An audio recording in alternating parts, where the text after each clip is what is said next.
I've tested cheap soundbars, I've tested overpriced ones, and honestly, most artists sound the same. But the Nakamichi Shockwafe Wireless 1.2.6? This thing is different.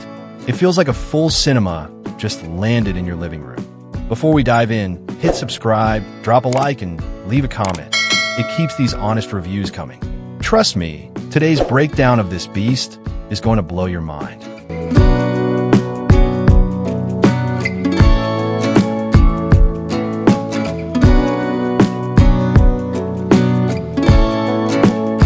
First impressions and design. So picture this. You unbox the Shockwafe 1.2.6 and immediately you realize this isn't just a soundbar. It's a system. You've got this massive center soundbar that's wide enough to match those giant 75-inch TVs. You've got not one, but two wireless subwoofers. Yeah, two. And then you've got a ridiculous set of 4 surround speakers, each with height modules to bounce sound off your ceiling. It feels less like buying a soundbar and more like sneaking a full-blown AV receiver setup into your living room without needing to run a single wire across the floor. And let me be honest, when you set all of this up, it looks intimidating at first. But once it's in place, the vibe it gives off is simple.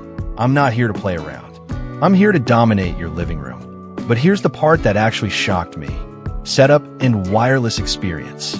Now, a lot of soundbars claim easy setup, and usually that just means plug it in, hope for the best, and pray the Bluetooth doesn't cut out.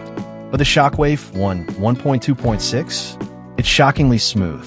Each subwoofer connects wirelessly. Each surround speaker hooks into the subs, and the whole thing just works. No crawling under furniture, no running speaker wires through your walls. And here's what's crazy. With all that wireless going on, I expected dropouts. Lag, lip sync issues, the usual headaches. But nope, it stayed locked in tight and clean. It feels like Nakamichi actually obsessed over the wireless tech until it became rock solid. And then came the first real test. The moment I press play, sound quality, the first hit. All right, so I fire up a Dolby Atmos demo track. The kind where sound flies over your head and thunder rolls across the ceiling. The first thing I noticed wasn't just volume. Though, trust me, this thing can get loud enough to rattle your neighbor. No, what hit me first was the clarity. The center channel. Oh man, dialogue cuts through like a knife. No more what do they just say moments. Even in action scenes, voices sit right in the middle, sharp and defined. And then the bass hits. Not one subwoofer, too. When they fire together, it's not just rumble, it's pressure. You feel in your chest. Explosions don't just sound big, they sound alive. But here's the twist. It's not the bass that steals the show. The immersion factor.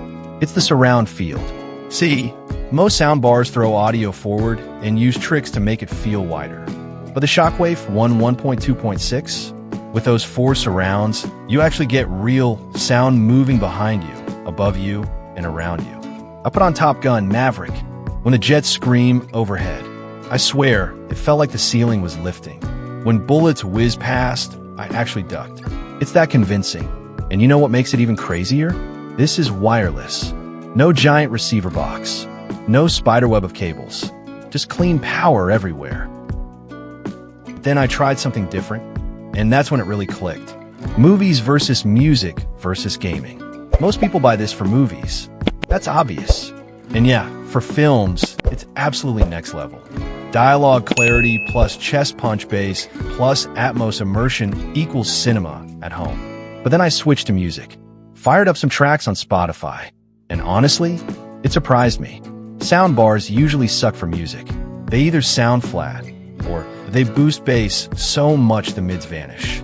But here, vocals sit center stage, instruments spread across the room, bass stays tight. It's not as clean as a dedicated stereo system, but it's easily one of the best music experiences I've had from a home theater in a box. And gaming? Forget about it. I loaded up Call of Duty, and suddenly, I wasn't just playing. I was inside the map. Footsteps behind me, gunfire overhead. It gave me an actual competitive edge. But even with all this power, there's one thing you need to know. Strengths and limitations. Let's keep it real. This system is a monster, but monsters take space. If you're in a tiny bedroom, this thing will be overkill. The subs need room to breathe. The surrounds need walls to bounce sound. Put in a cramped space, and it might feel like too much. And yeah, setup is easier than traditional systems, but you're still dealing with multiple boxes, multiple power outlets. This isn't your slim, minimalist bar that vanishes under the TV. It's a statement piece. But here's the thing. Once you hear it, once you feel it, you'll stop caring about all that. Because what it delivers is something no slim soundbar can touch. Who it's for? So who should actually buy this? If you want a simple TV audio upgrade, this isn't for you. Seriously, get a basic bar. This is overkill for casual news and sitcoms. But if you want true cinema in your living room, if you want Dolby Atmos that feels alive, bass that you don't just hear but experience, and surround immersion that rivals actual theaters, then this is for you. This is for the movie lovers, the gamers, the families who host movie nights and want jaws to hit the floor. It's for the person who says, I don't just want sound, I want the experience. And that brings us to the big question. The verdict. Is the Nakamichi Shockwafe Wireless 1.2.6 worth it in 2025? My answer? Absolutely yes.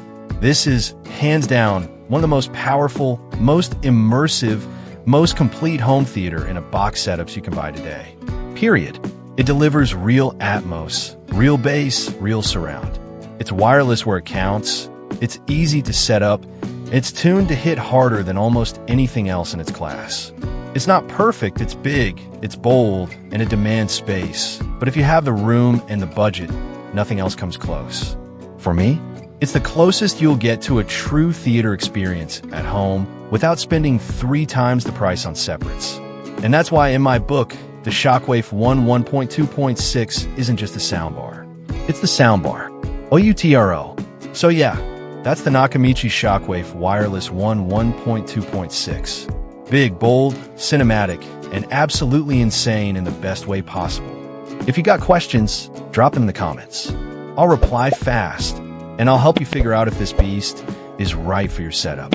And hey, don't forget to hit subscribe. More reviews, more comparisons, more home entertainment breakdowns are coming your way. And trust me, you don't want to miss the next one. See you in the next video.